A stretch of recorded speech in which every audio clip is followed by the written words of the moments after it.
दोस्तों, अनाज से भरी प्लास्टिक की छोटी छोटी 1 लीटर और 2 लीटर की बोतलें गजा के मुसीबत ज़दा लोगों के लिए उम्मीद के फूल बन गई हैं। इखलास की एक नई मिसाल लिख दी गई है।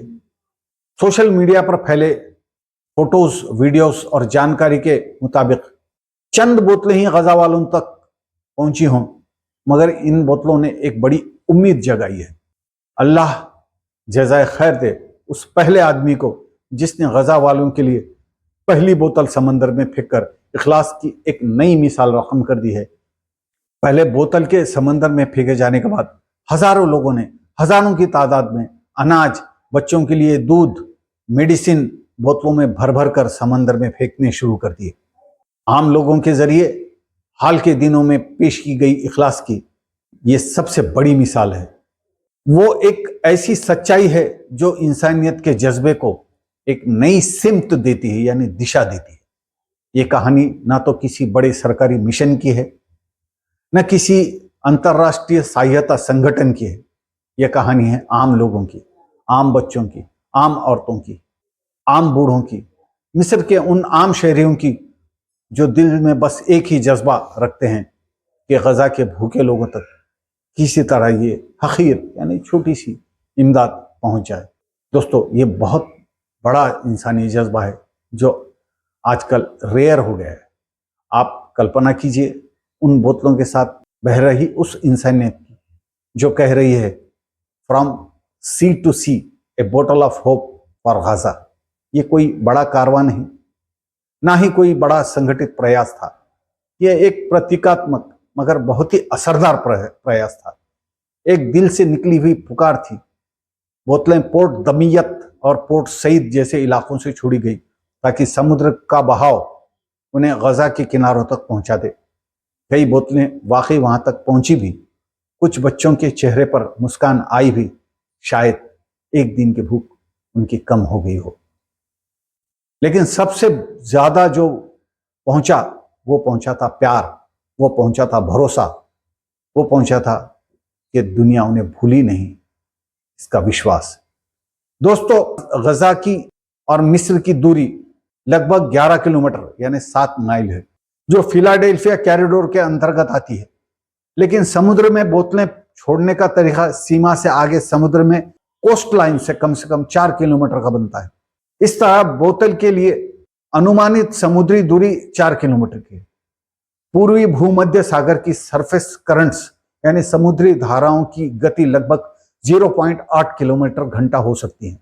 इसलिए अगर बोतलें पोर्ट दमियत या पोर्ट सईद के पूर्व से समुद्र में छोड़ी जाएं तो उन्हें गजा के तट तक पहुंचने में लगभग 72 से 96 घंटे यानी 3 से 4 दिन लग सकते हैं। दुर्भाग्य से मिस्र से भेजी गई बोतलें गजा में ज्यादा संख्या में इसलिए भी नहीं पहुंच पाती हैं कि अक्सर समुद्री हवाएं गजा से मिस्र की जानिब चलती हैं, मिस्र से गजा की तरफ नहीं। यही कारण है कि हजारों बोतलें फेंकने के बाद भी कम बोतलें ही गजा तक पहुंच पा रही हैं।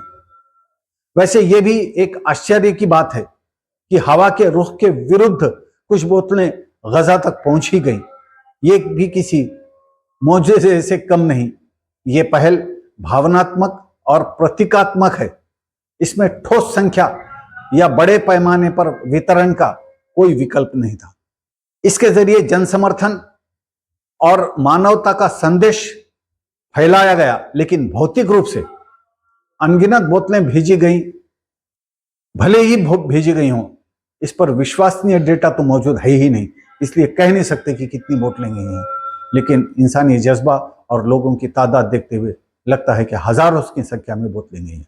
दोस्तों, ये सिर्फ बोतलें नहीं, ये एक आवाज थी जो बंद सरहदों, बंद दीवारों, ऊंची दीवारों और नफरतों को लांघकर गजा के बच्चों तक पहुंची थी। रेडिट पर किसी ने बहुत प्यारी बात लिखी है, सीनाई के बच्चों से गजा के बच्चों के लिए। सोचिए, जब बच्चे एक दूसरे के लिए खाना भेज रहे हैं तो बड़े कहां हैं। लेकिन हमें एक सच्चाई और भी समझनी होगी। ये प्रयास जितना भावनात्मक है उतना ही सीमित भी है। कुछ बोतलें, कुछ किलो खाना क्या लाखों भूखे पेट लोगों के लिए काफी है? नहीं। इसलिए जमीन के रास्ते से जो ट्रक गजा भेजे जा रहे हैं वही इस समय की सबसे बड़ी उम्मीद है।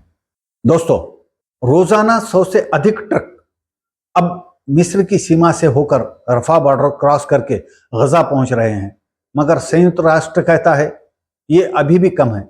हमें हर महीने 62,000 टन अनाज की जरूरत है, और ये तब तक नहीं होगा जब तक पूरी दुनिया मिलकर आवाज नहीं उठाएगी। थोड़े बहुत प्रयास ब्रिटेन और फ्रांस की तरफ से हो रहे हैं।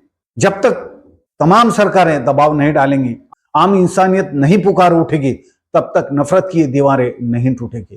कुछ देश हवाई जहाजों से खाने के पैकेट गिरा रहे हैं, खासकर सऊदी अरब, मगर यह भी एक सीमित प्रयास है। यह तरीका भी टेम्पररी यानी कि अस्थायी है, और कई बार बेकार भी साबित होता है। अनाज कहीं भी गिर जाता है, लोगों को उसका फायदा नहीं होता। जब जमीन के रास्ते खुलेंगे, सरहदें खुलेंगी, खासकर रफा बॉर्डर खुलेगी और न्यायपूर्ण समाधान निकलेगा, तभी इस मानवीय त्रासदी का अंत होगा।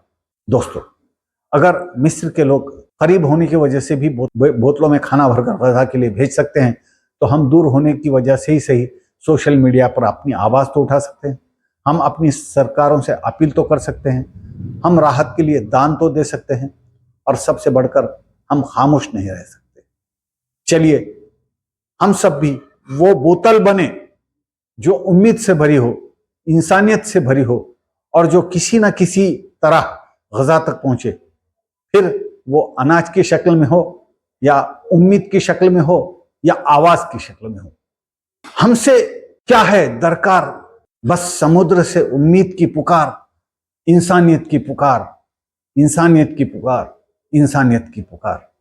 दोस्तों, अपना ख्याल रखिएगा, और इस विश्लेषण पर अपने कमेंट्स जरूर कीजिएगा। खुदा हाफिज।